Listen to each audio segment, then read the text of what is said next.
Hey everyone, and welcome back to another episode in the Conscious Parenting series here on the Decentralized Consciousness podcast. Now, this is an episode that I recorded actually a couple months ago and didn't have the forethought to dedicate time to get it edited right away. So you're going to find that several of the upcoming shows were recorded a couple of months ago, right before we had our new baby girl. But it was really exciting going back through this episode and editing it and remembering the conversation because it was such a good one here with Seb Bunney. And Seb has been on the Decentralized Consciousness podcast before. And in this time around, he and I discuss his article, which is called The Surprising Solution to Our Downfall in Culture and Authenticity. In this episode, Seb and I talk a lot about the psychological and emotional connections between parent-child and also peers. And we kind of talk about how those are related to our monetary system, but also, more importantly, the wider implications of a society which tends to become more attached to peer relationships than the parent. I always enjoy hearing Seb talk. He's extremely well-spoken and has a ton of knowledge on a bunch of different topics. So I'm really excited to share this with you guys, and I hope you enjoyed as much as I did.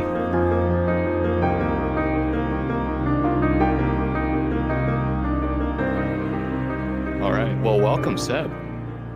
Thanks a lot for having me, Caleb. Honestly, I think that I first kind of heard about you through Sama and approaching things from a consciousness side of kind of things. And I really, really appreciate people that want to kind of look at the world with that conscious approach rather than just kind of letting it happen. So I'm excited to talk. Yeah, absolutely. So I also first heard about you and your work through Sama. Um, I think maybe the one of the major things that we're going to touch on today is the article that you wrote, and the article is called "The Surprising Solution to Our Downfall in Culture and Authenticity." So maybe to begin, let's just talk about what first of all inspired you to go down this rabbit hole. You know what? Initially, so my background is I absolutely love kind of educating people and teaching people. So I've been a mountain bike instructor and a backcountry guide for the last decade or so. And I really enjoy that aspect of working with others. But what I found around, I'd say in my late teenage years, is I was working with these individuals and I would see these other coaches, and these other coaches would be kind of 50 going on 60. And I realized at that point that I was just like, this can't be a lifelong career of mine. Like it's going to absolutely decimate my body if I'm going to be teaching for another 40, 50 years. And so with that in mind, I started to kind of dive down the financial rabbit hole of, okay, how can I kind of build some security? How can I, like, whether it's investing in real estate, whether it's going into the financial markets, how can I build some security around my own life so that I can continue to pursue the things that I really like doing? And from going down that rabbit hole, first I kind of dived into kind of equities and then real estate. And then I started kind of getting into the whole macroeconomic lens. And I started realizing that, hey, our world isn't maybe as stable as I thought it was. There are some fundamental issues that we are facing around our money. And so this kind of led me into the gold. And then from that, I kind of stepped into Bitcoin. And I realized that gold being physical, it just doesn't work in our digital world. We can't transact with one another in an efficient digital nature. And so Bitcoin fulfills that. And so when I started diving down the Bitcoin rabbit hole, and you and I were just kind of talking about this before we hit record, when you dive down the Bitcoin rabbit hole, you initially come for kind of the gains, and then you realize you're staying for the revolution, because this isn't about money. This is about how do we fundamentally change humanity. And so I recognized in that moment that everything is downstream of money. When you distort the money, you distort everything. And so this article was really highlighting that when you distort the money, you're not only just impacting savers, you're not only just impacting those that want to try and make a little bit of money here and there, you're impacting everything down to the parent-child bond, which I argue is what kind of lays the foundation to a lot of the issues we face in society, whether it is anxiety or obesity, ADHD, depression. All of these things stem from a breakdown in the parent-child bond. So that's kind of how it kind of came about, I'd say. Awesome. Yeah. So in your article, you begin with kind of a short synopsis of your childhood. Would you mind speaking to that a little bit? Yeah, for sure. So I kind of moved around a lot as a kid. My parents, I would say that, and it's always tough. Like when I look back, uh, some people are like, "Whoa, you had a tough childhood," but to me, childhoods are very much relative. And so at the moment, that's the only childhood I knew. So I didn't notice anything different about it. But when I look back, I realized that like we're a product of our environment, and many of my own internal limiting beliefs or things that I have formed throughout life have stemmed from my childhood. And so what I recognized is that so from an early age my parents separated when I was probably about 4 or 5 years old. And then we moved from, I was born in the UK, we moved to New Zealand, and I moved there with my mum. And I never really jived with my dad. I had a lot of support from my mum, but very little from my dad. And my dad wanted me to go down the traditional route of whether it was like accountancy or law. And I was like, I just want to ride my bike. I want to be in the mountains. I want to spend time in the outdoors because that's what resonates with me as an individual. And my dad did not agree with that. And so because of that, I just didn't get that support from him. And so he would invite my brothers over for dinner and just wouldn't invite me. And I didn't at the time really put two and two together that this was forming who I was as an individual. And I feel really lucky that I had that support from my mum. But later in life, I started to develop a little bit of anxiety, a little bit of depression. And from this, I looked back and I was just like, man, where is this coming from? Is this just something genetic? Or is it something about my upbringing which is spurring this on? Is it something that as a kid, I tried to please my dad? I wanted to have support from my dad. And because I didn't get that support, I was suppressing who I was as an individual. I wasn't being my authentic self. And so this very much, and we can dive into it, but this kind of very much builds the kind of premise for this article, which is kind of the downfall in culture and authenticity. Like, why are we seeing people kind of suppressing their authenticity? We're seeing this like herd mindset or the sheep mindset. And why are we seeing kind of a breakdown in culture? And I would argue that it stems from our relationships with our parents at a young age. And I think it's fascinating. Yeah, absolutely. And you do such an awesome job of outlining, these concepts from the beginning of your article. To begin with, you kind of lay out the difference between a relationship between a parent and child versus the relationship between children and their peers. Can Mhm. you can you kind of give like an introduction to that? Yeah. So one thing, and actually, you know what, I would step back just a tiny bit to be able to like preface this talk, which is the fact that like humans are really unique in this world. We are kind of like the apex predator in society. And the reason why we got to that point is because there are, well, you can think of it in two ways. Like the first way is that there are R-type and K-type species. And most people may have not have heard of this, but you kind of learn about it in biology. I remember hearing about it when I was a kid. So you've got R-type and K-type species. Now, R-type species is for like reproduction. These are things like rabbits, whereby their offspring, they don't invest much time into each of their offspring.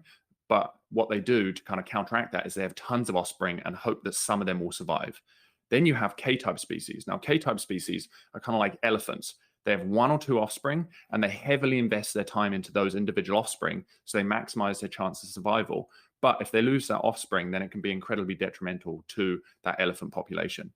And so humans, we've evolved to a point where rather than having tons and tons of offspring, we instead have a couple offspring and then we dedicate time to that offspring. So immediately what you can gather from that is that that parent-child bond in those early years is incredibly important because our parents basically set the stage for the rest of our life.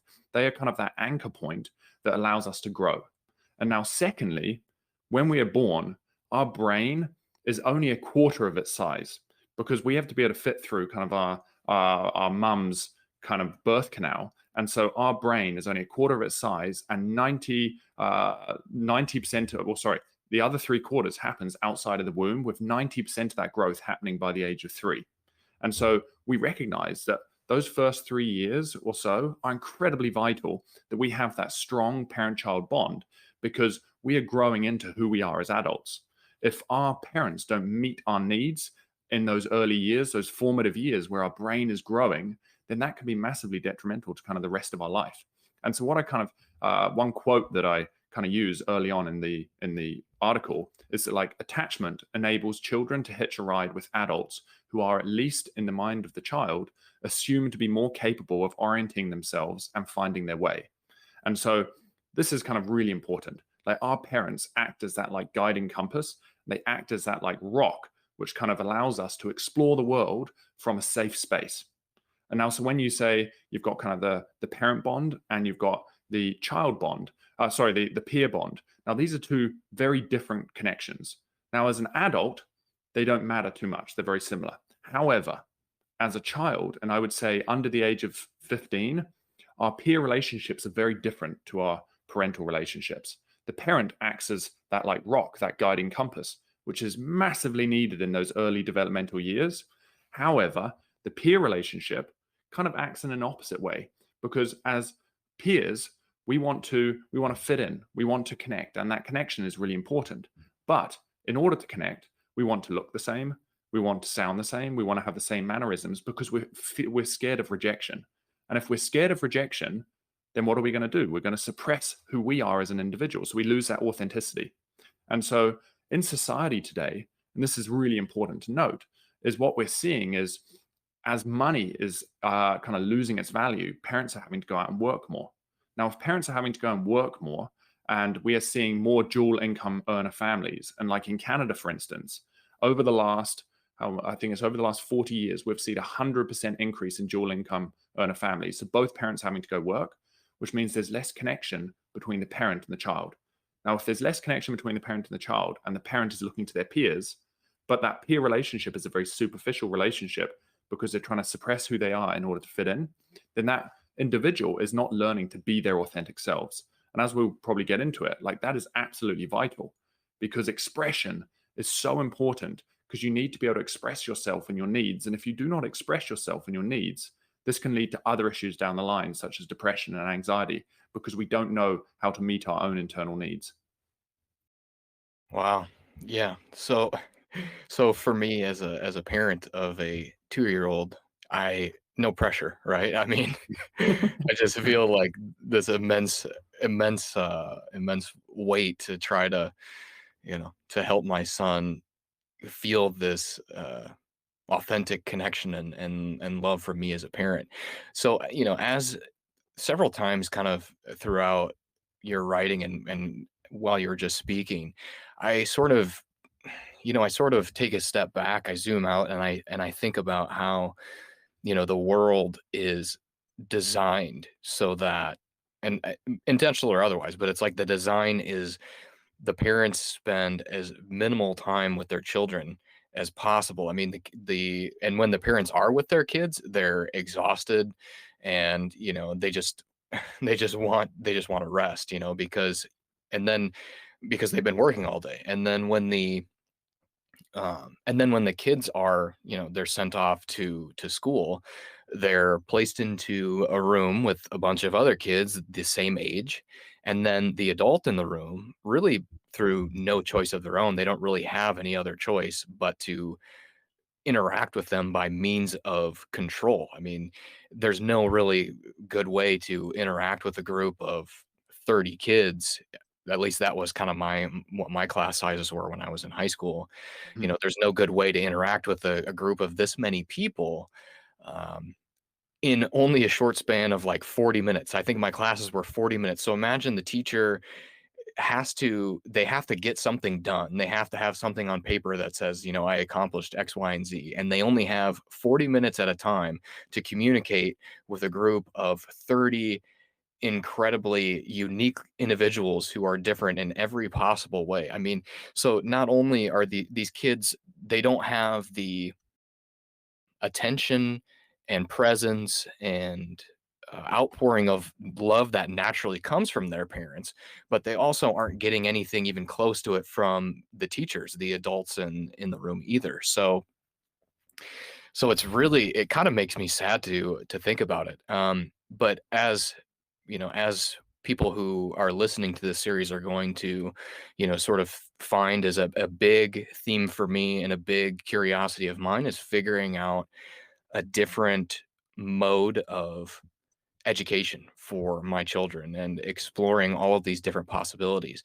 I think I have a pretty strong grasp of the problems that are caused by our system of education and the way, just being by sheer nature of the way that it's formed and the way that, it's not necessarily encouraging of the authentic self, but more so for things external to the students.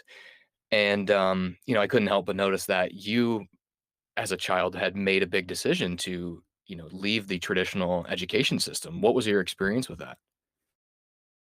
Well, and here, and I want to touch on one thing before I dive into that, because I think it's interesting that you pointed out, which is you said whether or not the system is kind of intentional or not. And I think that's really fascinating because I think a lot of people, it's that big question. It's just like, is this intentional, why this is happening, or is it not? And I think that, again, that this is that idea that everything kind of stems from the money.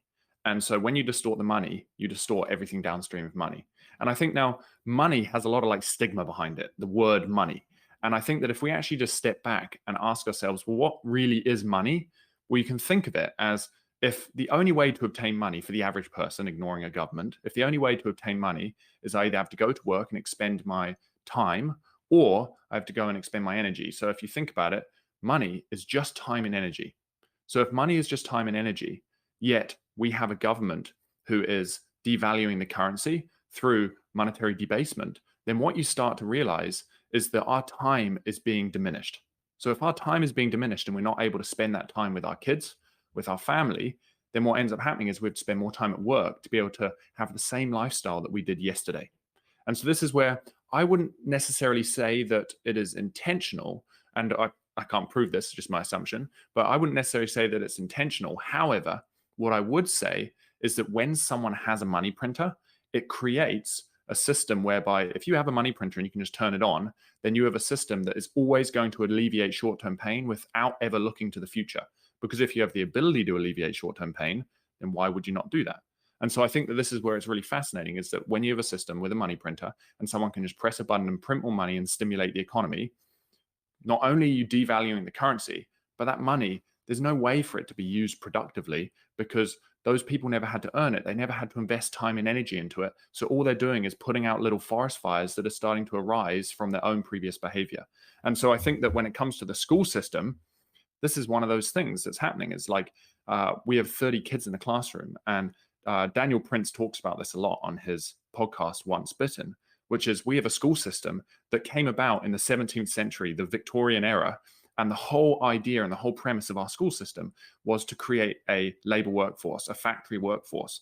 And so when you're trying to create a factory and labor workforce, you want people that will listen, people that will obey orders, people that will go from A to B when they're told to go from A to B. And so when you have 1 hour blocks and you have 4 or 5 of these 1 hour blocks every single day for these students, and every single hour a bell goes off and then they have to move, what ends up happening is that kid can never get into a learning state, a flow state of actually like engaging with the information that he's learning. Because if it takes 15 to 20 minutes for him to actually get engaged in the classroom and then start to get into that flow state of learning, assuming that he even likes the subject, and then even once he gets into that flow state, you've only got 5-10 minutes left of the lesson, and then the bell goes off and cuts it short.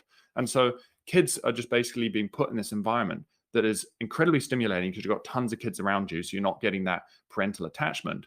But you're having a bell going off every hour, which is distracting their flow. So it's not really conducive to growth. It's not really conducive to engaging and interacting with our environment. Whereas I think you mentioned that you've looked into alternate ways of educating. And I think that what's fascinating is that as a child for myself, what I recognized is that when I went out mountain biking or I had my own time to learn something, I could sit there and get in that flow state for 5-6 hours, and I would learn far and above what my other friends would learn when they had 30 minutes to do something, but they had 10 blocks of these 30 minutes throughout the week. And so for me, I really realized at a young age that if you want to learn, you have to dedicate time to something. And that doesn't mean that you can be multidisciplinary and you can learn lots of different things, but it's just allow that learning process to play out. let yourself go into that flow state and get immersed in whatever it is you're learning, rather than cutting it short and just being like, I've only got half an hour to learn this, and not really engaging with what it is that you're learning. And this is where more and more, as I speak to parents that are going down the homeschooling route, they're able to allow their kids to dive into the things that resonate with them, rather than telling the kids, okay, we're going to do this, and then we're going to move to this, and then we're going to move to this. And you're never really letting that kid find who he is as an individual, find that authentic self, what it is that resonates with him, what it allows him to learn in this incredibly chaotic, stimulating environment that we live in. Is there a difference between what we deem as an educated person and what an ideally educated person would be? And if so, what is that difference to you? You know what? So this is a thing that I find really funny. It's because it kind of ties to the our monetary policy and our central bank. So our central bank deems that a productive society is one that has 2% inflation and 2 to 3% growth in GDP and is maximum employment. So that is what we deem as a productive society. But what happens if these are just measures, arbitrary measures that we have said is a productive society. And actually, when you're targeting inflation, you're devaluing the currency. What you're doing is you're inhibiting people from saving, because why would you save one day to the next if your currency is worth less?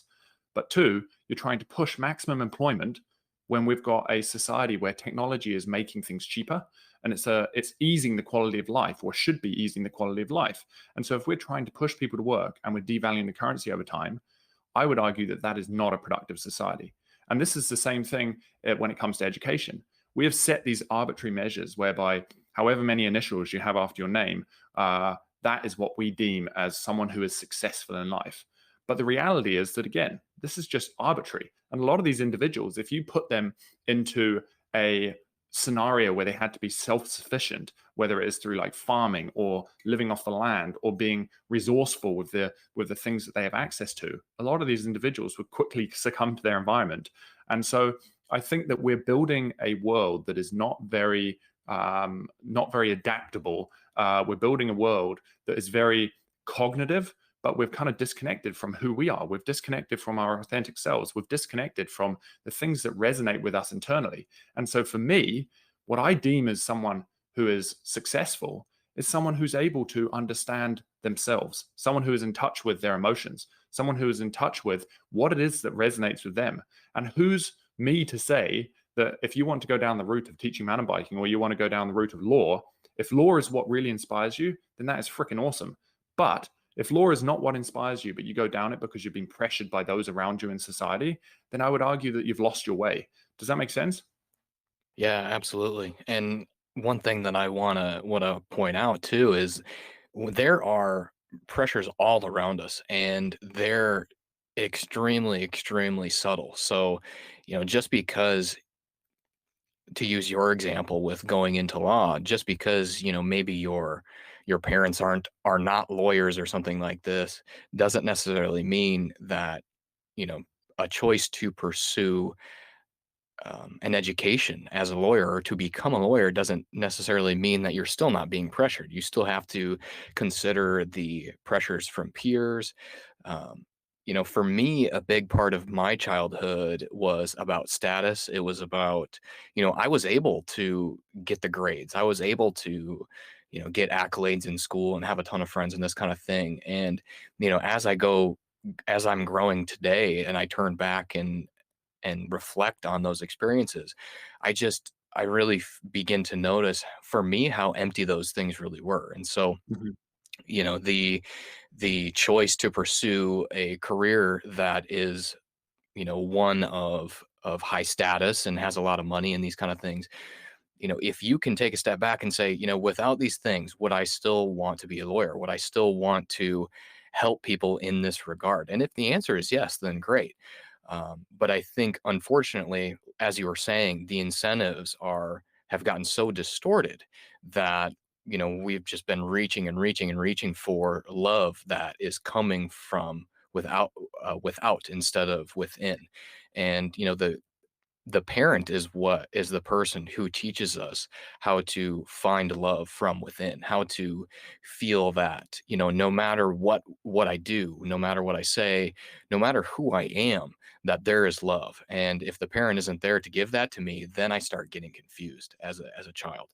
Um, so that kind of leads me to the next thing that I wanted to talk about, which was the parent-child bond section of your article. And you talk in this section about you can, as a child or as an adult, you can be in either the protective state or you can be in the growth state. Can you talk a little bit about those two different things? Yeah, yeah, 100%. So this goes back to kind of the importance of that parent-child attachment and that parent-child bond. And so as a kid, if our parents were able to act as that like solid foundational anchor, that compass that helps kind of guide us and find out who we are as an individual, we can approach the world from a very much a growth mindset where, because we know that we have that support from our parents, we can put ourselves out there and we can take risks. And this is incredibly important because in the end, if we think about like capitalism, for instance, capitalism, it's got a lot of stigma behind it, but capitalism is an inherent emergent structure. It has happened all the way throughout evolutionary history because those that are able to use the resources around them more effectively are the ones that thrive and survive. And so as children, if we're able to have that support from our parents to go and push ourselves into areas that are uncomfortable for us, then we grow as individuals and we can start to learn to use the resources around us. Now, the opposite is if our parents, let's say they have to go out and work because they can't afford their rent, and so they have to take on an extra job. So you spend a lot more time with your peers. So you don't have that anchor that is kind of really cementing you in society and allowing you to explore. Instead, you're looking to your peers. Now, if you're looking to your peers and you're trying to fit in, and that is your absolute objective is to fit in, then you're going to suppress who you are as an individual. And if you're suppressing who you are as an individual, you're instead going to approach the world in kind of a state of fear. You're just like, well, where can I slip up? How is this going to impact my attachment with my peers? How is this going to impact who I am as an individual? And so as a result, we very much kind of close off to the world and kind of become more reclusive. And so this is huge because like another quote that I really love, and this is by a guy named Gabor Mate. And Gabor Mate, he's based out of Vancouver, about 2 hours from where I live. And he's fascinating. He studies a lot of child development, ADHD, trauma, and how our upbringings have impacted who we are. And one of the things that he says is maturation requires that a child first becomes unique and separate from other individuals. The better differentiated they become, the more they're able to mix with others without losing their sense of self. And so what he's basically saying is that if we don't have that solid parental bond that allows us to identify who we are and we can explore the world in this growth mindset, what happens is we lose ourselves because we don't know who we are. So when we're interacting with others, we're trying to basically assimilate with them. We're trying to be the same. And so we lose our sense of self. And so as we grow up in society, what we realize is that if we didn't learn how to express our emotions effectively, if we limited our ability to express ourselves, he says something along the lines of like, what our mouths do not speak, our bodies will show. And so if we cannot express ourselves through our words and we cannot say, okay, I need this in this world, this is how I'm feeling in this world, what ends up happening is it shows itself in the form of illness. And so an example would be depression. So depression, what is depression? If we actually just break down the word depression is the depressing of emotions. And so as a kid, if we never learned to express ourselves effectively, then we would depress our emotions in order to fit in through fear of rejection. And so as an adult, when we are feeling uncomfortable, when we're feeling sad, when we're feeling frustrated, we don't know what those feelings feel like. And they begin to kind of boil up inside of us. And this leads to things like depression because we've never learned to be able to emotionally express ourselves. And so you can start to see how the way our parents interacted with us as a kid is very much predictive of what our future may entail. And now one more example, which I'll give is as a kid, I was diagnosed with ADHD, so attention deficit hyperactivity disorder.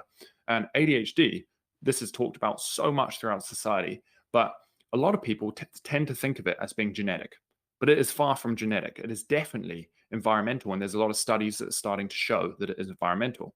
And now, first off, why would it be environmental? Well, there's no genetic markers which indicate whether someone is going to have ADHD or not. We cannot test for ADHD in our genetics and say this person is going to have ADHD.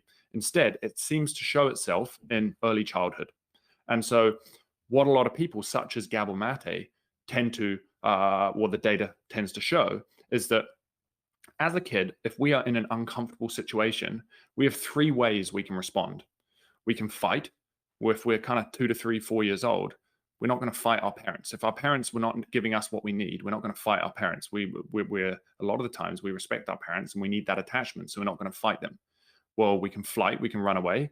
Again, if we're living under their roof and we're 3 or 4 years old, attachment is absolutely vital, so we're not just going to go and run away.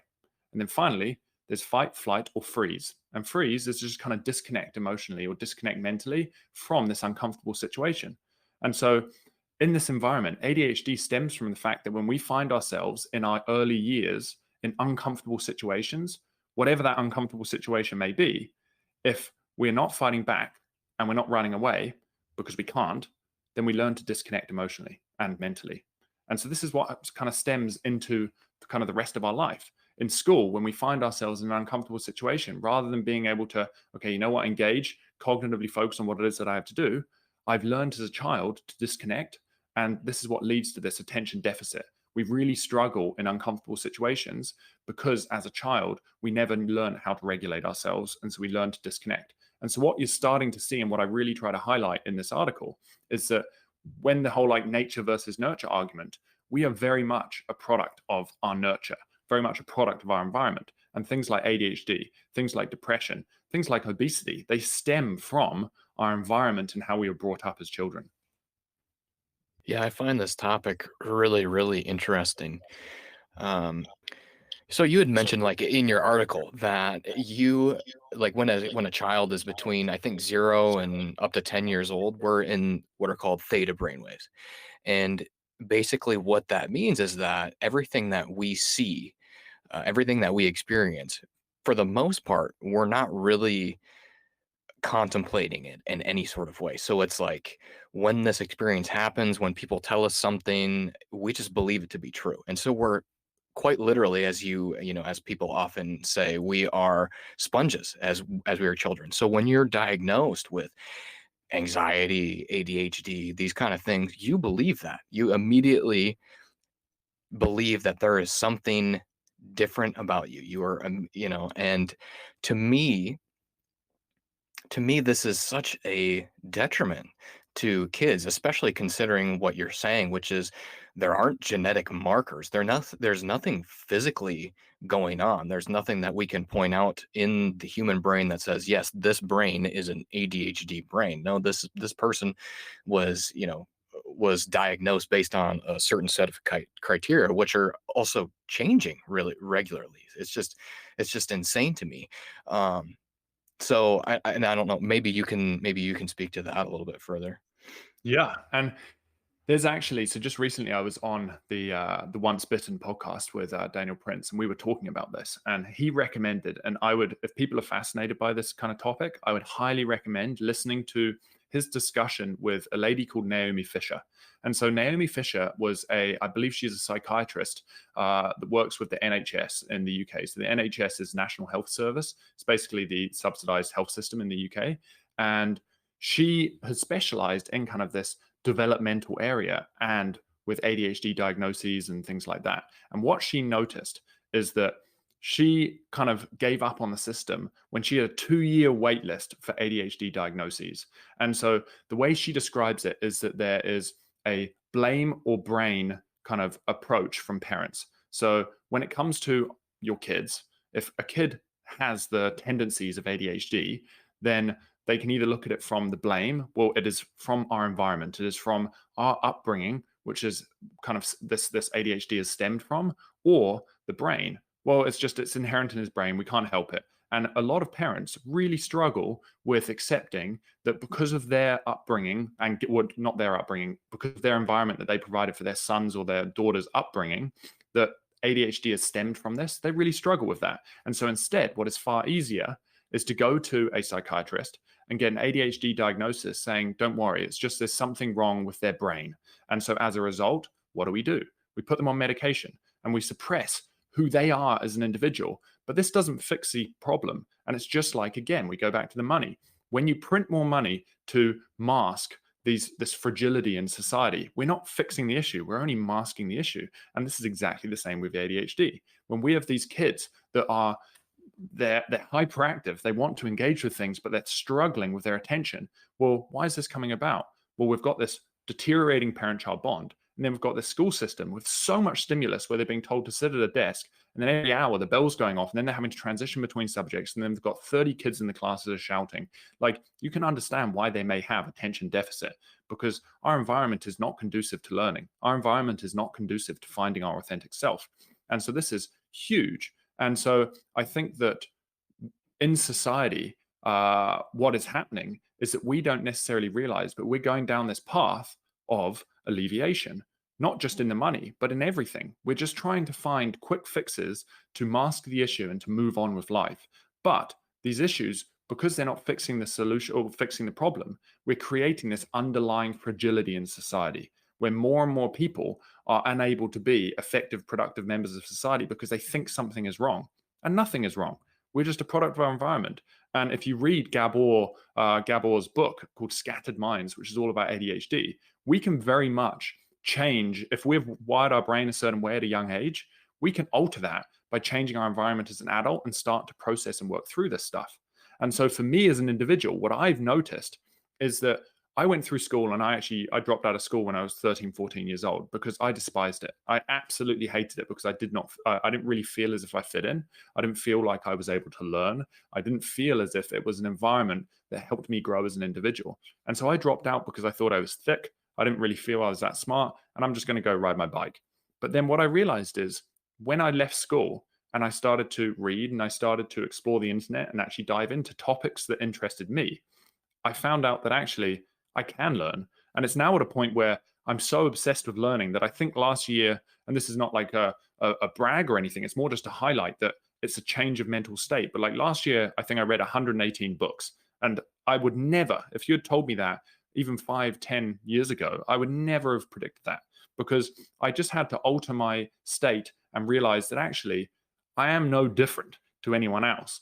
Just because I've been brought up in a certain environment, I just had to work through and overcome those limiting beliefs. And I think by labeling all of these kids with these labels such as ADHD, ADD, depression, anxiety, all of these things, what ends up happening is it's not productive because kids think I've got it. I can't get rid of it. It's just who I am. And a perfect example of this, before I kind of jump on and I know I'm rambling, is as a kid, when I was diagnosed with ADHD, my mum's best friend also had a kid the same age who was diagnosed with ADHD. Now, my mum, we were the exact same age. We had very similar environments. And my mum ended up saying, you know what? Seb is going to go to a normal school and he's going to kind of integrate with this society and he's going to spend time with his friends. He's no different. Whereas my mum's best friend took the approach of, no, my son is special. He needs extra help. He needs a support teacher and all this kind of stuff. And you can now see he unfortunately has gone down this path where he's never had a job. He can't necessarily integrate in society because he's always been deemed special. So he's never been able to integrate and build that friendship network because he's been judged by others. Whereas I would like to think that I went down a relatively normal path. I kind of went through schooling. I built my friend network. I kind of figured out who I was and I kind of continued on life and I've had jobs and I am where I am today. And so you can start to see that we are a product of our environment. When you start labeling kids with all of these labels and you say you've got this and you've got this, you've got this, it creates a lot of limiting beliefs. And these kids end up basically, it's a self-fulfilling prophecy. They become who we tell them they are. And so I think that society is not trending in a positive direction if we keep trying to alleviate short-term pain by labeling kids with these things just so we can get them a prescription on Ritalin to calm them down, because we're just masking the issue. Yeah, this is a very can be a very triggering topic for people.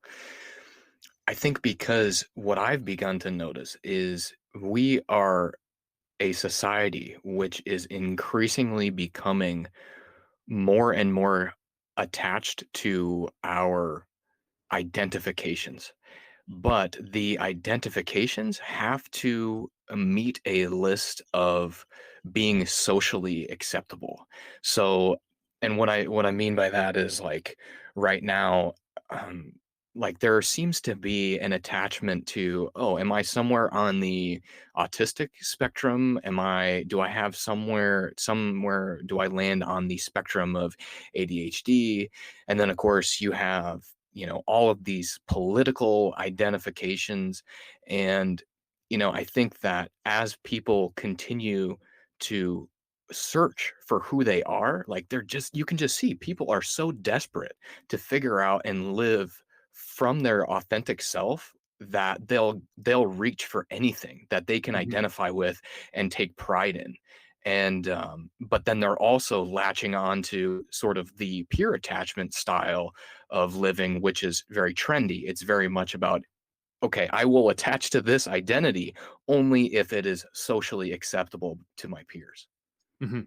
And I think that you've also touched on such a good point, which is the fact that what happens is the reason why kids are attaching to these labels is because sometimes it's the first time they're starting to feel acceptance. So if you were given the diagnosis of ADHD, now why are you being given that diagnosis? Well, your parents are frustrated because you've got a ton of energy and you're not necessarily being able to let it out in school. And so they feel like pent up anger and frustration. Well, if they're feeling pent up anger and frustration, do you feel as if they're working on that sound parent child bond? Or are they just kind of putting you in school? They're putting you in these after school daycare programs or whatever in order to just kind of like push you off. And what ends up happening is that if you're not getting that connection from your parents, but all of a sudden you get a diagnosis of ADHD and then you get a support teacher, someone who's working with you one on one, sometimes you can start to feel that attachment in other ways. Or when people start identifying as different labels, you then find that peer group which feels as if it is meeting your attachment needs. Now, I would argue that it's very superficial, so it's not meeting your attachment needs. But the reason why this is all stemming is because our parents are not meeting our attachment needs in the first place. Because as an individual, and this goes back to what we talked about at the start of the talk, if our parents act as that anchor, if they act as that guiding compass, then we can explore the world from a state of growth mindset. So we can be expressive, we can be who we are without fear of rejection, because no matter what, we have that grounding force, which is our parents. And so we can go into our friendships with our peers and we can be who we are. And if they don't like us for who we are, it doesn't matter, because I have this person who loves me. I have this person who cares for me. And that is so powerful, because it means that we're not trying to seek acceptance elsewhere. And so this is where I think in society these days, when you have a breakdown in the money and parents are having to go out and work more because they're just trying to put a roof over their kids' heads. And although they're trying as hard as they can, it's getting harder and harder and harder to get ahead. So kids are having to look to their peers for acceptance. And when they're looking to their peers because they don't have that guiding compass, which is their parents, they start losing themselves. And this is what I argue out this whole in this whole article, is that we're losing our sense of authenticity and culture because we're just losing that parent-child bond. And that is so important for kind of laying that framework for finding ourselves and being our authentic selves. Yeah, you can definitely see a trend with our society being extremely high time preference. Hmm. Whenever there is a problem, it seems like the best thing to do is to solve the problem by putting a band-aid over it. So Hmm. it's not about finding the root cause of the issue. It's about, stifling, making the issue less of a problem, reducing the Hmm. noise. Hmm. And I think that one thing that parents today really struggle with, myself included, is that at some point during our life, we became so obsessed with these externalities that when a child comes along who is so desperate for our love, attention, and energy and presence, and we become so adept at giving externalities all of our energy. It's like it's so exhausting to be around your children, because it's almost like you just don't have time for them. I don't have time for this. Hmm. I have all of these adult problems and all of these adult things that I have to worry about. And then the child picks up on this. b- we're actually referring to this concept of neuro Darwinism, because they're mirroring the adult that is with them most of the time. And so when we basically say, I don't have time for you, I mean, we're not saying these things outright, but when we express that, so that the majority of things are outside of us that are important to us, when we show them that, and then when on top of that, when we show them that we don't know how to deal with our own emotions, when we say, oh, I see that you're having I see that you're having a lot of emotions. I see that, what's the word that okay, so in the article, you use the phrase acting out. I see that you're acting out because right now, you don't know how to express what you're feeling, or you're not figuring out how to communicate with me. I also don't have time for that. I also don't know how to do that. So we're going to, stifle that, and we're going to say, you are misbehaving. You need to go to timeout. I don't have time for this. And then, we sort of shut down. And this behavior is mirrored in our children. 100%. And there's two examples that I give in the article, which I think are really, really fascinating. So the first one is I have one of my best friends where I live, and we see each other once or twice a week, like really, really close. And we were on a bike ride just recently. Well, when I say recently, a few months ago now, we're on a bike ride, and she was talking to me, and she was saying that when she was a kid, her mum used to be a nurse. Well, I think she still is a nurse. So her mum is a nurse, and her mum is incredibly loving, caring, and compassionate to her patients. But because she's just kind of like completely beat after working, her mum is not very loving, caring, compassionate to her. And so as a child, and we're talking about that, you brought it up earlier, which is the theta brainwaves. So our theta brainwaves below the age of kind of 7 to 10, we kind of take the world as it is. So what that means is we don't overlay our cognitive thoughts on our own experiences. So if someone, let's just say I drop a milk jug out of the fridge, and our parents come to us and they're just like, oh my God, you're an idiot. Like, we don't overlay and recognize, okay, they're calling me an idiot because I dropped milk on the floor. Instead, we take that literally. We will say, I'm an idiot, and I believe I'm an idiot now. And so as a kid, my friend Helen, whenever she wanted to look for that affection, whenever she wanted to express herself, her mum was not there to support her. Now, when she was sick, however, her mum, being this nursing, caring, compassionate individual, would give her a ton of attention. And so, considering that as children, our primary need is attachment, because attachment means survival, what she learned, and this is not, it's innate, it is not a conscious thought, but what she recognized is that if I want attention from my mum, I have to be sick. And so she became a hypochondriac, because she recognized on a subconscious level that she got attention from her mum or from her parents when she was sick. And so as an adult, this persisted very much into her adult life. And we were talking, and she mentioned that her partner is going through financial issues. And at the same time, her best friend has just left the country. And so she's lost her best friend and moved away. And then at the same time, during work, she's kind of being sexually harassed by this guy. But she doesn't have anyone to meet her needs, because her partner is distracted by her money, her best friend is gone. And so all of a sudden, what starts happening? She starts to get sick. She starts to get flu. She starts to get cold. And you start to realize that this is not an environmental thing in terms of like, she's not actually catching a cold. This is her body's way of telling her that she's looking for attachment right now. She wants someone who can meet her needs. So you start to realize, again, like, if your parents don't meet their needs, we're going to look elsewhere, or we're going to learn certain behaviors that get what we want. And then one more example of that is, as a child, like, what we're seeing more and more is through technology, we're seeing the increased prevalence of usage of formula. So parents are looking to use formula rather than breastfeeding. Now, this is, I would argue, from my own personal research, and I know I'm not a woman and I'm probably going to get a ton of flack for this, but I would argue that going down the formula route, unless you have to because you cannot produce breast milk, is incredibly detrimental. Because what it's telling our children is that from such a young age, we may not remember what happens below the age of 3, but our neural circuits, this is right when our neural circuits are growing at the fastest capacity they will ever grow. So we take in our environment and we form implicit beliefs. So implicit meaning we're not attaching a memory to it, but we're starting to form an idea of our experiences without attaching a memory to it. And so they're just implied. We imply something from our environment. And so the example that I give in the article is, as a kid, when I was born, my mum was like, no formula to the nurses. Now, I was born a month early, so I had to go in an incubator. And when my mum came to see me after I'd been born, they were giving me formula. And formula has a ton of sugar in it, which means that I then find it really hard to then go from formula back to the breast. And what's that telling me if my mum is, or if someone is just handing me a bottle rather than being in my mum's arms and being breastfed? Well, it's telling me as a child that I don't have that connection with my mum. I don't have that foundational support that is my mum. And so as a kid, this is huge because we start to build relationship avoidant tendencies because of this idea that we are not loved by our parents, just because of our neural wiring as a kid, because we didn't have our mum's connection at that very early stage. And so I think that we don't necessarily realize how much our beliefs are formed from our early experiences. I think it's so profound when you start digging into this kind of stuff.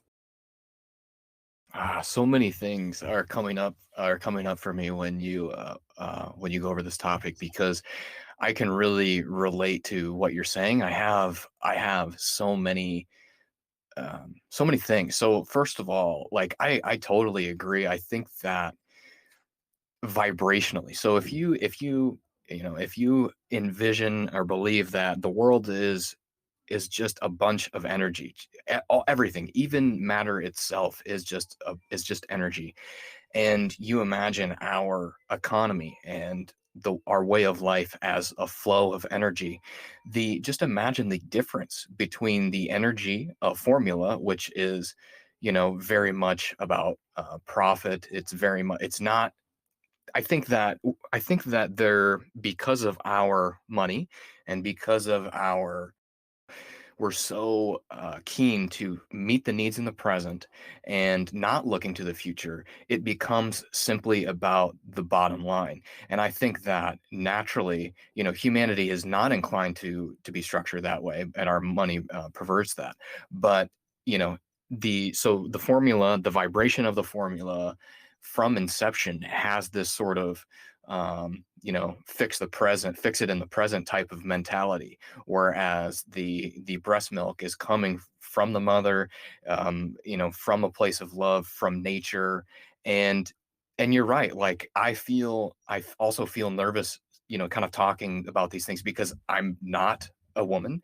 And but however, I also do want to point out that the reason that I think that a lot of women get triggered around this aspect is because they feel like, when we, as first of all, as men, that we are somehow belittling them or guilting them. And that's just simply not true. Like, Mhm. if you cannot breastfeed, I can't imagine that there are many women at all who would just choose formula just for the sake of choosing formula. I think, sure, there's probably some that are like, yeah, this is easier, so I'm just going to do it. But I also think that there are some moms out there who, there's definitely an artwork. It's like an art to figuring out how to breastfeed. There are some women who just aren't naturally as inclined to do it. However, there are, as I've experienced with my wife, because we're having our second child and coming in the next month, and she's working this time around. She's dedicated a lot of time and energy to educate herself on how to breastfeed, because with our first child, she didn't. We just kind of assumed that's like, okay, the milk's not coming, so she must not be able to do it. Well, Mhm. actually, that isn't necessarily true, because we have, she in particular has taken the time and energy to have a future oriented focus and be like, you know what, I should maybe take the time to see if this is a possibility for my kids. And sure enough, it is. And so, yeah, that was one thing that I just wanted to bring up, is because I think that people, again, can quickly identify with, oh, this is a man who's mansplaining. He's not in my shoes, and this kind of thing. No, we're just trying to have honest discussions about, instead of identifying so strongly, with this belief that I cannot breastfeed. Maybe let's consider another perspective, that, Mhm. just because you can't do it immediately, or it's not like something that's just flowing and that you cannot explore different means and methodologies. But it's just it really comes down to, fix it in the present, or do we sacrifice the present moment, if you can call it a sacrifice? Do we sacrifice the present moment to improve our future, type of thing? For sure, and I could not agree more. And I think that it's one of those things where I just don't think it's also part of it is just a misunderstanding. People want to do what is best for their children, but a lot of the time, like we're just kind of learning as we go. And so a lot of parents that have just kind of approached life and then they've had a kid, and then suddenly they're just kind of throwing all this information. Oh, sorry, alarm's going off. They're just throwing all this information at them. They're just kind of reacting to the information they're being given. And so as my mum mentions, and I mentioned in this article, is that from the moment she kind of entered the hospital to kind of give birth, there are signs all over the walls that indicate formula is the way forward. And so she had already done her research and understood that that is not what she wanted to do. But when you think about all the women that have not done the research, then they're going to think, maybe we don't breastfeed anymore. Maybe we do go down the route of formula. And this is such a strong period of bonding with our children that when we go down the route of formula, we're breaking that bond. And to try and approach it from like an analogy from the male approach, it's kind of like in those early formative years, if as a kid, if as an adult, sorry, we want to kind of show our kids these sports and these different environments, whether it's camping or basketball or mountain biking, we can do two things. We can either do it ourselves and build that relationship with our child and build that incredible bond, or we can just put them in after school practice. They're just playing with their peers. They don't have that incredible bond, which is their father seeking wanting to seek their attention and wanting to build that connection with them. And I noticed that as a kid because I didn't have my father around. I never really had, like, my mum would send me off with friends' dads, and so I could go fishing and have that kind of that masculine energy. But I didn't really have that true masculine energy from my father. And so I think that the analogy would be like, as a kid, if our dad was too busy with work and he just kind of put us in after school programs rather than kind of showing us the world, you're losing such an incredible opportunity to build that powerful bond. And this is the same with breastfeeding. You're losing that incredible opportunity to build that powerful bond by going across the formula. So I think that it's just, again, it's short-term alleviation to kind of ease the amount of stuff that we've got on our plate in this fiat world where money is devaluing. I find it so interesting that you have taken this opportunity because you have a connection, such a strong connection, it seems like, with your mom. I know that she, you know, worked super hard and really dedicated herself to career so that you guys could, have everything. But it sounded like she was still very supportive of you. And then, on the other hand, you had the experience of your dad, who was a lot more disconnected. So it's very cool how, this life experience has given you both perspectives and allowed you to leverage those experiences so that, you could create things like this article and speak with me about this here, because you don't have kids. And I just think it's cool that you have been able to reflect like you have. Well, and it's interesting as well, because what I'm realizing now is that more than anything, like, I used to hold a lot of resentment and frustration towards my father. But as I get older, and especially in the last 4 or 5 years, I've really realized that in the end, when we have anger, frustration, whatever kind of what we deem kind of these negative emotions towards someone else, the only person it's impacting is us. It doesn't impact the other person. The other person many times doesn't even know that these things exist. And so over the last few years, I've actually really tried hard to rebuild that relationship with my dad. And I've recognized more than anything that I think people are always trying to do their best given the information they have. And when you approach life from this perspective, that people are always trying to do their best given the information they have, now that doesn't mean they're not going to make mistakes, but it means that whatever decision they made at that moment, given the information they had, they felt that that was the best decision. And so I think that when I look at my dad's upbringing and I realized that he was in a very strict family, he went to a British private school, things like that, I realized that to him, academia and accolades were incredibly important to him. And so when I can step back and recognize that, I don't blame him for his own actions, because I realize that he's a product of his environment. And I think this is huge, is having compassion for other people. And then also on top of that, like, I feel really lucky because of the path that I've gone down. I really enjoy connection. And so I went down the route of, I've run a lot of kids camps. So I've seen a lot of and interacted with a lot of kids of very different ages. And for a while I was dating someone with a kid. So I've spent a lot of time around young children, and I love it. I absolutely love it. And what I start to realize more and more is when you're interacting with kids, and there is always that kid who has a lot of energy or starts to be kind of like disruptive to the group, when you start to speak to him and ask about his family life, you realize that 99% of the time, they've got a tough upbringing. They're not necessarily happy in their home. And so one thing that I think is really interesting, and I mentioned this in the article, which is children aren't traumatized because they were physically hurt, but instead they were alone with their hurt.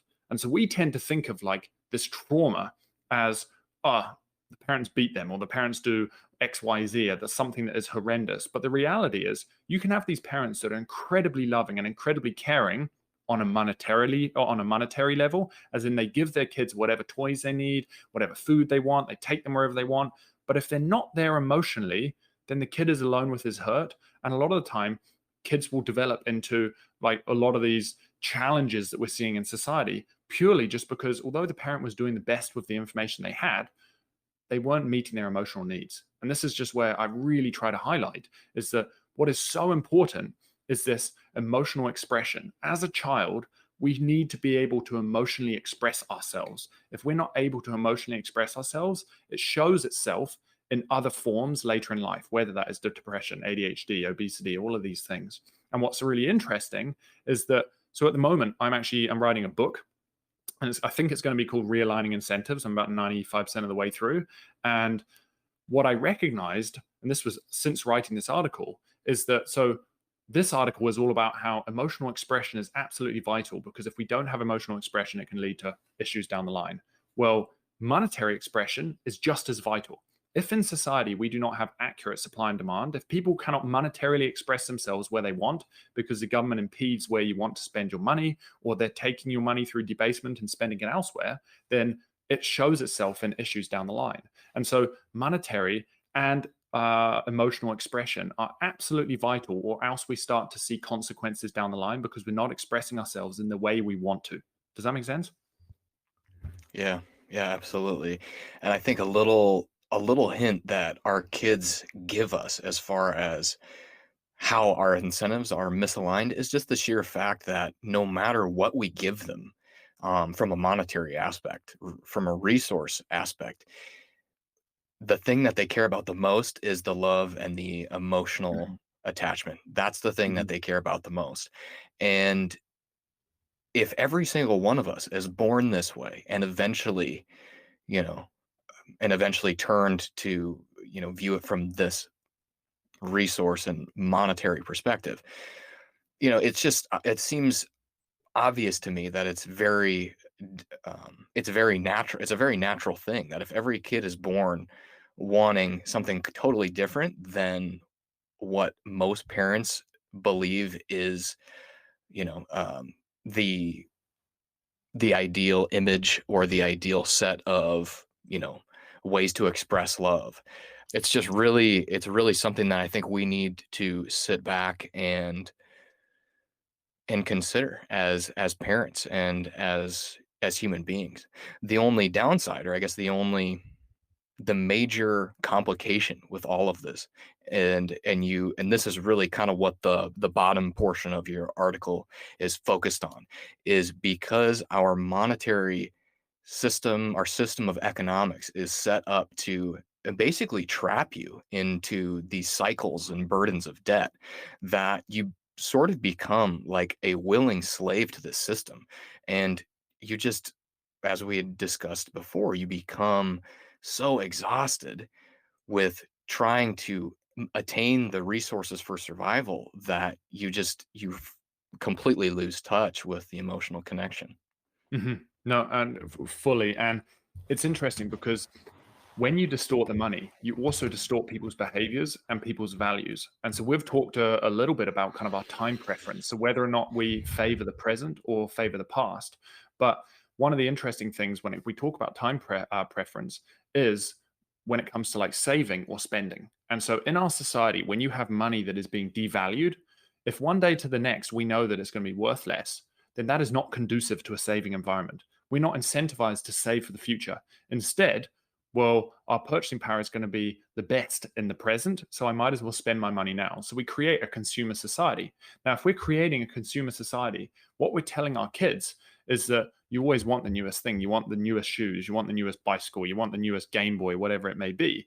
And we're creating a society that, again, is trying to fix and alleviate short-term needs. When our kids look to parents, when they look to us for emotional support, and we just hand them a Game Boy, it may short-term diminish their initial needs, but in the long term, they're never going to learn to emotionally regulate. And this is huge. And so I think that we really need to recognize how our money is impacting every single aspect of society. And when we create this kind of consumer society, although we may feel great in the short term, we are not fixing the issues. We're only masking the issues that are becoming pervasive. And this is why we're leading to this society where since the 1970s, we've seen a 230% increase in obesity. We've seen doubling of the diagnoses of ADHD. We've seen a 100% increase in the rates of depression. Like, I think between the ages of 15 to 24, something like the second highest consequence, the second, the second most prominent cause of death between the ages of 15 to 24 is suicide. Like, that is mind blowing. And it's just because kids are not able to interact with this with their environment because they don't know how to emotionally regulate themselves, because they've been suppressing who they are as individuals. And I would argue that much of this, although we can't kind of connect all of it, but I would say much of this stems from a broken monetary system. And it's just harder and harder and harder for parents to get ahead these days. Yeah, so well put, I think.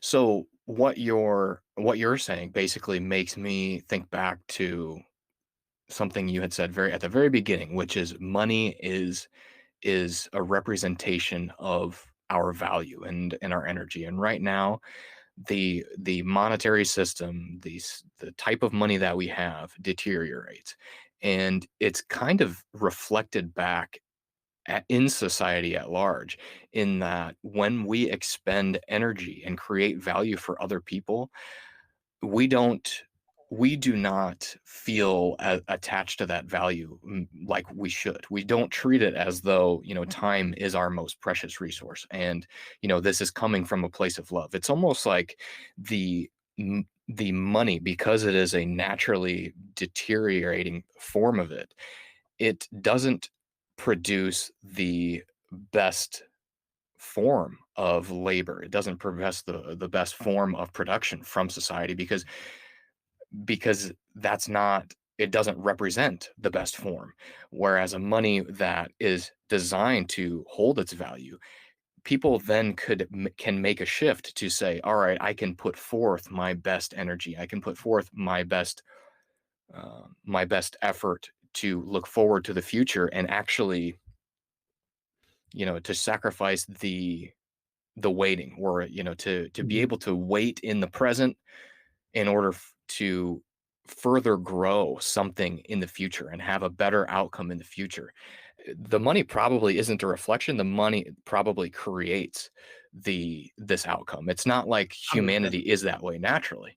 No, the money we are is what it's definitely, like, we are a reflection of our money, not our money is a reflection of us.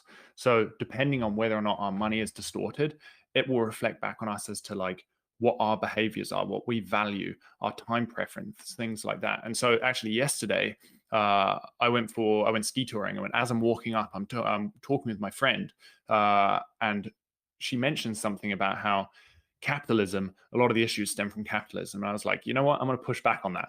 And so we went into this whole discussion that you and I have just had. And one of the things that I really think those that are kind of new to Bitcoin, or new to trying looking at the world from a different monetary lens, what they struggle to grasp is that, let's just say hypothetically we went over to a Bitcoin standard, or even just to simplify it, let's just say we went over to a new money that had a fixed amount of supply. Now, if in this world, when you have a fixed amount of supply, what's really interesting is that technology is always advancing. And so the example that I like to give is Blockbuster. So you guys have probably been to Blockbuster, where you got to spend gas to drive down to Blockbuster. You then have to spend, I don't know, however long searching for the movie you want to rent. You then got to pay your $5, $6 to rent the movie. You've then got to drive from Blockbuster back to your home. You've then got to watch the movie, and then you've got to drive back to Blockbuster. You've got to drop off the movie. Then you've got to drive back from Blockbuster back to your home. So during that period, you can think about how much time went into just renting this one movie, but also the amount of money that went into the gasoline to drive to and from Blockbuster 4 times, and the money to rent one movie. And so what you realize is that when Netflix came about, all of a sudden you could spend whatever it is, $10 a month, and you can have endless movies at your fingertips. So you're noticing that through technology, we're always trying to get more for less. The same is for the car and the horse. When we advance from horses to cars, you could travel so much further, far cheaper. And so technology is always trying to get more for less. So if you have a society that is increasing in its productive capacity, we're trying to get more for less in everything we do, then naturally, if we're trying to get more for less, then prices over time come down. Now, if prices are coming down over time, then that means our money's purchasing power is increasing. And that means that as an individual, if I'm a parent and my purchasing power is increasing over time rather than decreasing, then that means I'm able to slowly work less over time and I can spend more time with my family. I can spend more time with those that matter, my kids. I can build that parent-child bond in the way that I want to because I have more time to focus on that. And so you start to realize that under a different monetary system, you realign those values rather than having these misaligned values. You start to have a system where we're actually getting more time from our money rather than less. And this is huge. So I think that like more than anything, I would recommend like reading Jeff Booth's book, which is The Price of Tomorrow, because he dives into this, how technology is naturally deflationary. Over time, it drives down prices because we're always trying to get more for less. So if you have a fixed monetary supply, then prices should always decline and our purchasing power increases, which gives us more time to do whatever it is that we want. And that is, for me, when I realized that, that was a huge stepping stone in understanding, okay, we're on the wrong path right now with our money, and our money is sucking our time. And then those in the positions of power where they have this monetary printer, what they can do is they can just turn the printer on, and what they're doing is taking value from one subset of the population, which is the currency holders, and they're redistributing it to wherever they feel fit. And a lot of the time, where they feel fit is those areas of the economy that are being a drag or have fragility. But the problem is, if we're just stimulating those areas of the economy that are fragile, then what are we doing? We're perpetuating failure.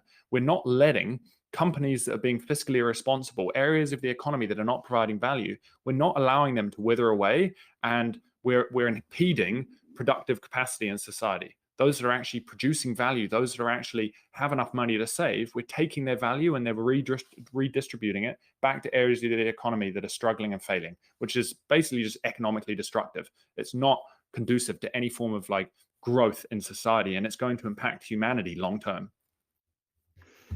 You know, something that I heard recently that really struck me was, we obviously, as a species, we are naturally connected to Mother Earth and to nature.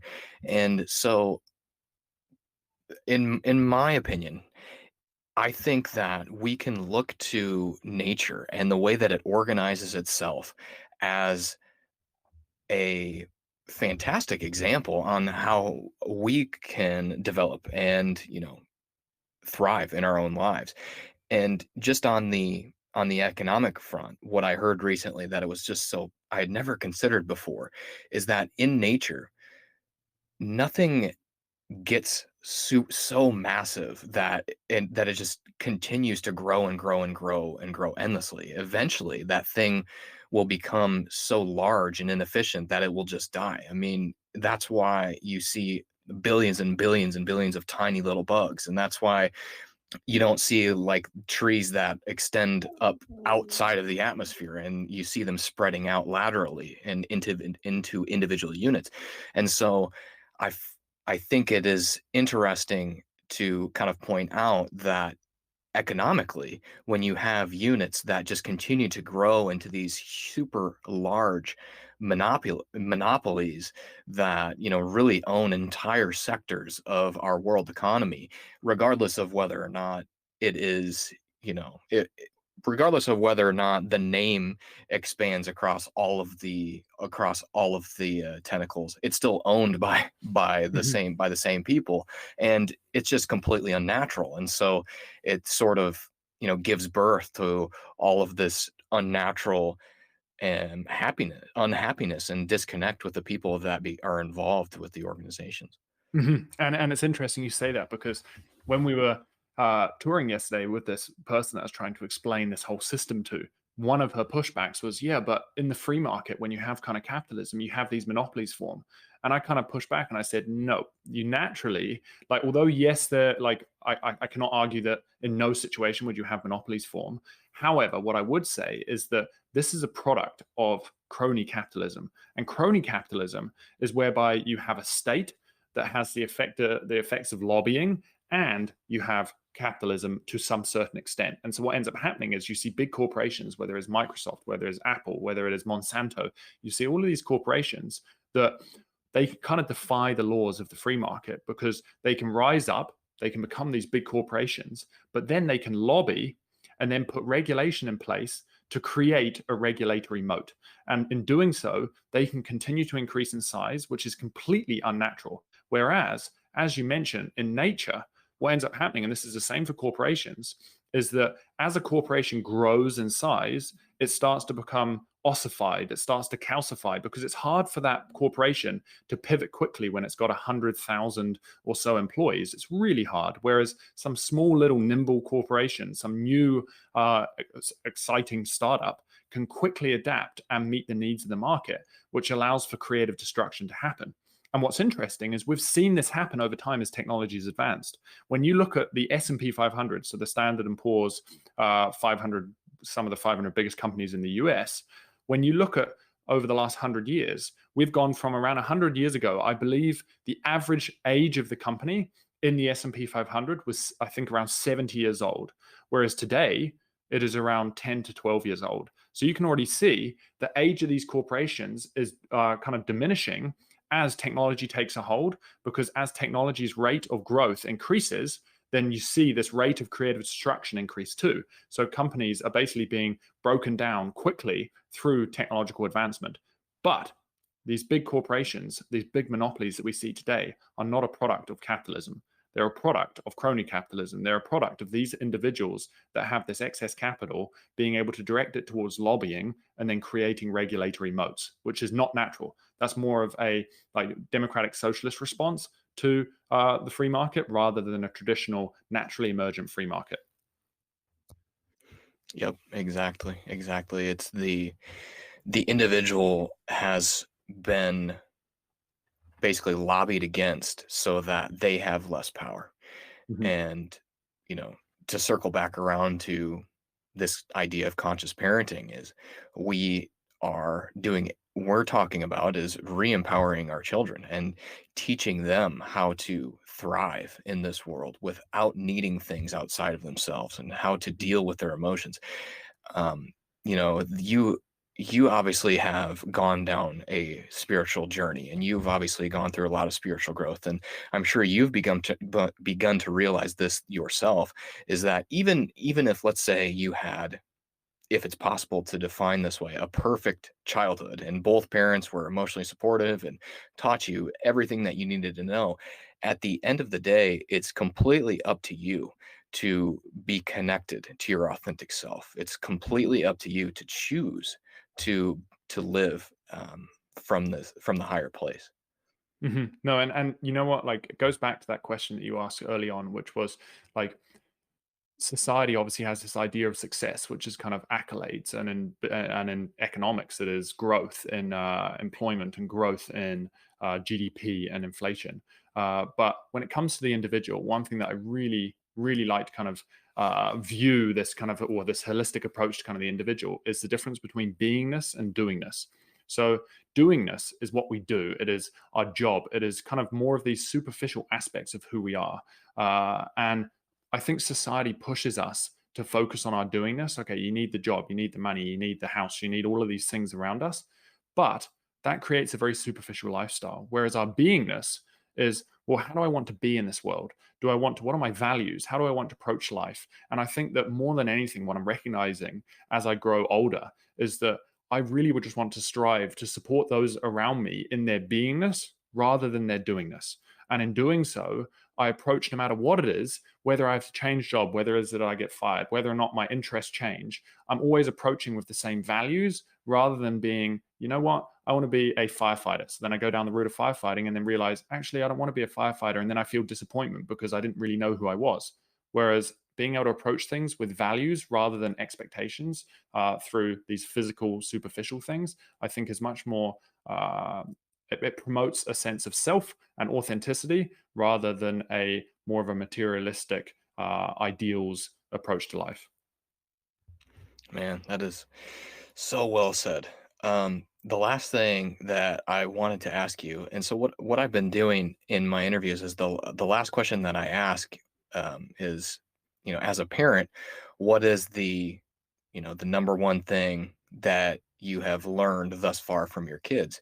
And since you don't have kids, maybe I could turn it around. As a child, maybe what was the number one thing that you learned from your parents? You know what? And I touched on it briefly when I was talking about my dad, and that is the fact that more and more as an adult, I recognize that everyone is trying to do their best given the information they have. And when I realized that, it was such a profound realization.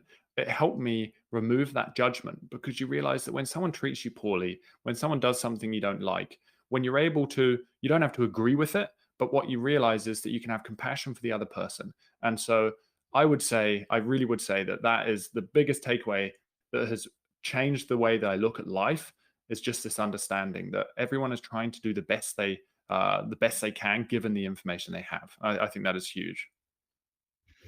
Yeah, and that's such a beautiful reframe too. So many people are quick to sort of victimize themselves and their circumstances.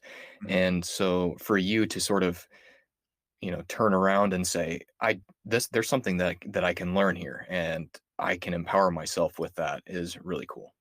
And you know what? I want to like. I always find it fascinating. Like a lot of the time when we're on these podcasts, the attention is usually directed towards the interviewee. Whereas, like, how would you answer that question to yourself, and maybe turn it back into the original question, which is, what do you think you've learned so far in your parenting that has really stood out? For me, the number one thing, and my son, he's only 2 years old, what he needs the most is my presence and my love. So when I can be, and this physically, when I can be physically on his level, looking him in the eyes, communicating with him, that is connection. That is the human connection right there. And even though he's a 2 year old bouncing off the walls, knocking things over, throwing things, I can still communicate with him just like any other person. And even though he is new to this world, it doesn't mean that he is any lesser of a human being. Mhm. And so it is important that I respect him as an individual and I respect his sovereignty as well. And instead of taking the controlling parent role, I instead play the role of a guide. And Mhm. at this point in his life, a lot of that guidance has to do with physical safety because he will do things that will bring him into physical harm without knowing what he's doing. But as he continues to grow, I'm sure that will also continue to evolve. And what's amazing about that is this lesson and that's why when I phrase the question, I always ask, what has been the number one lesson up to this point? Mhm. And that is because as the child grows and goes through these things, the lessons change, and you also as the parent grow with that child. It's really an amazing thing. It's interesting you say that because a couple years ago, I dated someone who had a 1-year-old kid, and we dated for about kind of 6 months through into kind of that 18-month mark. And she was just being a single mom was so overwhelmed. And this is when I really went deep down from my personal kind of parenting experience. Like I went deep down into the parenting books and tried to understand, okay, how does the child's brain work? How do you interact on effectively with these kids? And what you really recognize is that even before these kids can talk, they have a deep understanding of what's going on around them and even a deeper understanding of language than they let on. And so I remember once when he was about 13 months old, 14 months old, he comes up behind me as I was writing and he was just like pulls on me to want to play. And I just said, I was like, hey, Ollie, like, at the moment, I'm just kind of doing a little bit of work, but I'll come over in a minute and we can play. And so he just kind of like shook his head and then wandered over. And then when I came over to him, it's as if he understood what I was saying before he could ever communicate and kind of confirm that he understood what he said.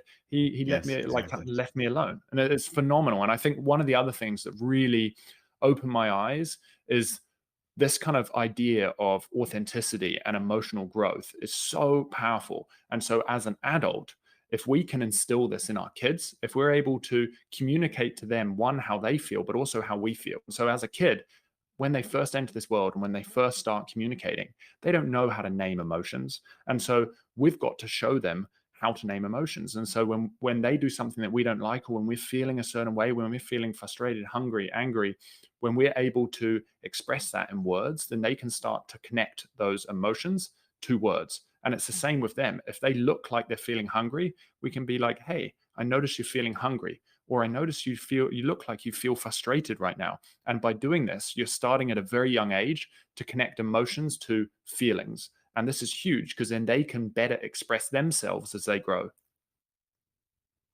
Yes, yes, absolutely. And so this is where, it comes down to a leadership by example instead of leadership by control and force. So Mhm. instead, where I think in generations past, you weren't allowed to show your emotions and you were sort of shunned if you did show your emotions.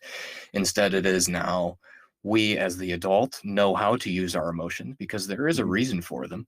And we can also teach our kids how to do that. I mean, if I could go back and know the things that I know now that I'm learning as an adult, if I could go back and teach them to myself as a child, I can't imagine how different my life would be today.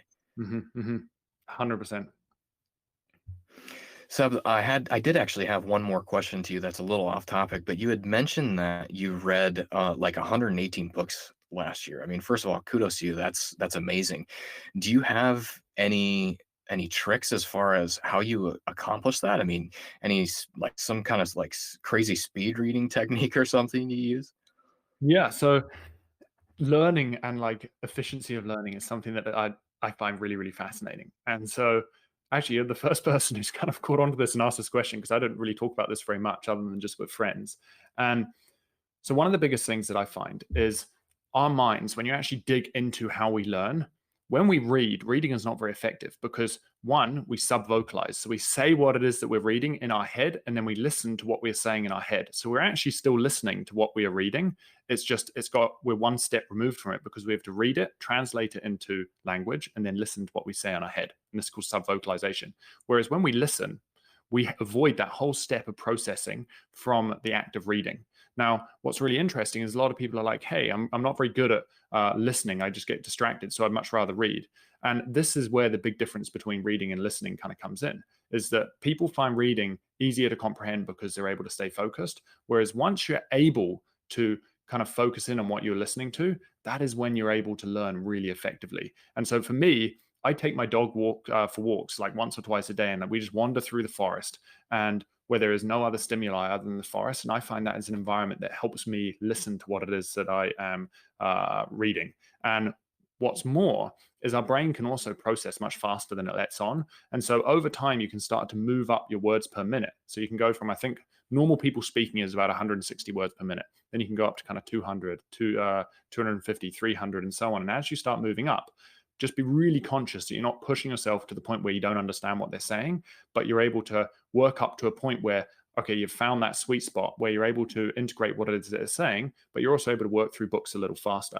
And this is huge because you can start to, when you're reading big books, by physically reading it, it can take a month or two. Whereas when you can listen to it, it can take 8 hours, 7, 8 hours. And so on a handful of dog walks, you can work through a pretty decent sized book. Now, the final other step that I would say when it comes to comprehension is our minds are really good at connecting disparate dots of random information. What our minds are not very good at is remembering specific facts, dates, numbers, things like that. And so what you can do is you can build, if you have a note-taking app of sorts, you can either just use the Apple Notes on your iPhone. You can use, what are the other ones? Evernote. I use one called Obsidian. And what happens is when I take notes, I want to try and create a scaffolding of my brain. So my brain is really good at connecting dots. It's not very good at remembering information. And so when you've got a note-taking system, you're kind of collaborating with your ability to connect dots and your note-taking system's ability to remember specific pieces of information.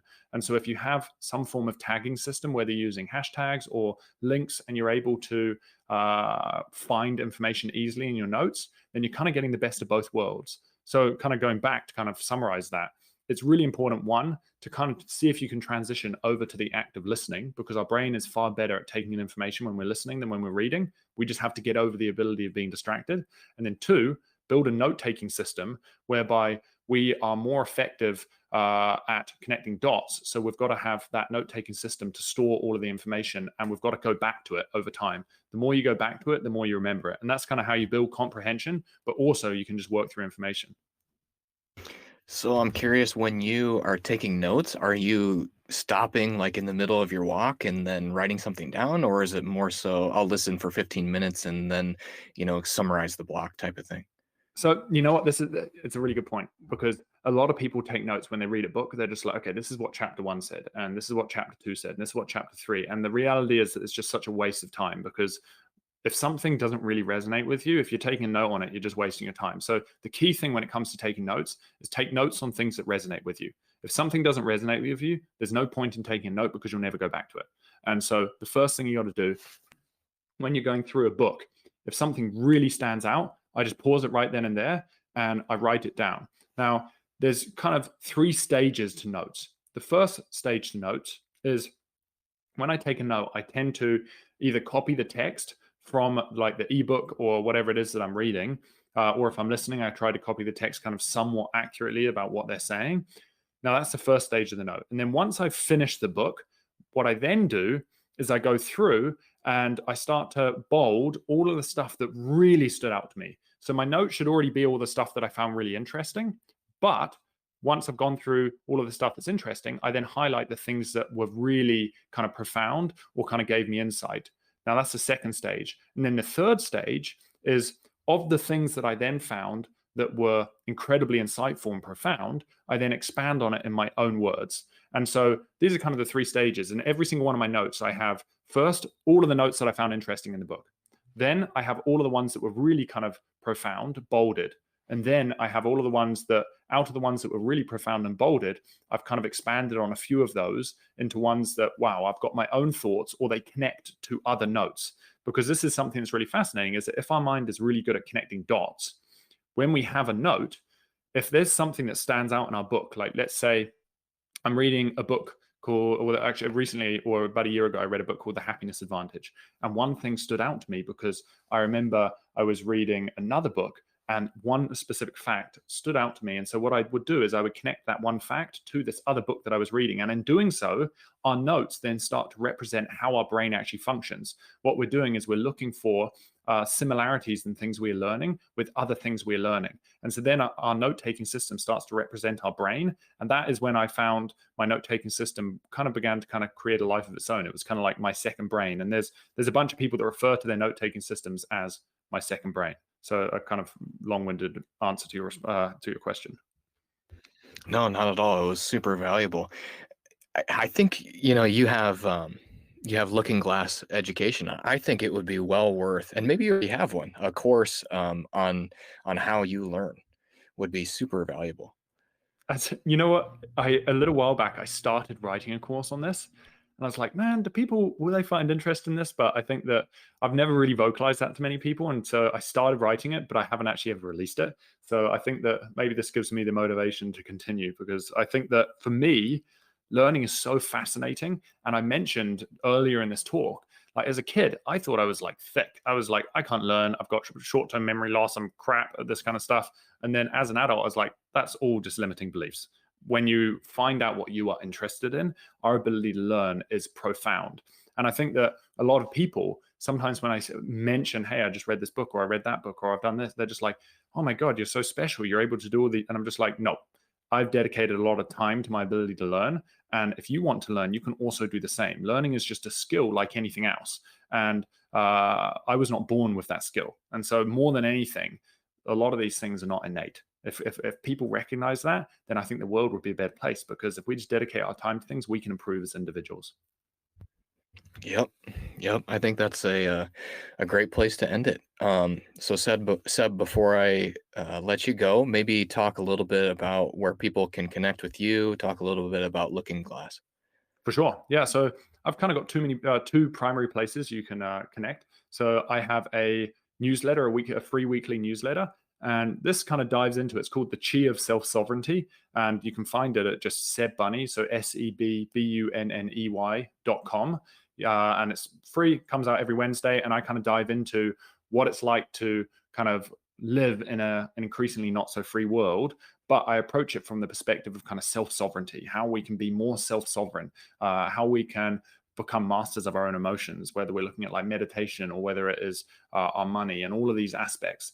And then I've got Looking Glass, and Looking Glass, I started with a bunch of like really incredible other individuals that I just really admire. And Looking Glass is kind of a free platform for education, and it's all kind of built around financial education. And we have three different kind of offerings. We have kind of self-paced courses. So if you're a self-learner and you want to kind of dive into Bitcoin or macroeconomics, financial literacy, and actually Sama, for those that are not familiar, Sama is all about kind of consciousness and spirituality. He has a meditation course on our site as well. And so for those that want to dive into this information themselves, we've got self-paced courses. We also have curriculum for teachers. So if you're a teacher and you want to teach about macroeconomics, we have free curriculum for teachers. And then finally, we're working on building out what's called our Educators Toolkit. And that is for individuals that want to teach to their community, but they're not teachers, but they want to start, whether it's a Bitcoin meetup, whether they want to go to their local community hall and they want to kind of spread the word about what's happening in the world. We're working on building out a bunch of slide decks so these individuals can teach from these slide decks. And then I mentioned it during our talk, but I'm also working on writing a book at the moment. And that book is basically an expansion of this article that we've talked about, the surprising solution to our downfall in culture and authenticity. And so the book is going to be called Realigning Incentives. And if you're interested in that, you can definitely give me a follow on my website, sebbunny.com, and because I'll definitely mention it on there. But the whole idea behind the book is that everything is downstream of money. When you distort the money, you distort every aspect of society. And so the first two chapters of the book are this article where I try to kind of create that connection between a breakdown in our emotional expression ends up impeding our ability moving forward. And I connect that to this is a problem with our money. And then I go into, well, how does money impact other areas of society, like government or environmental side of things, or politics, or businesses?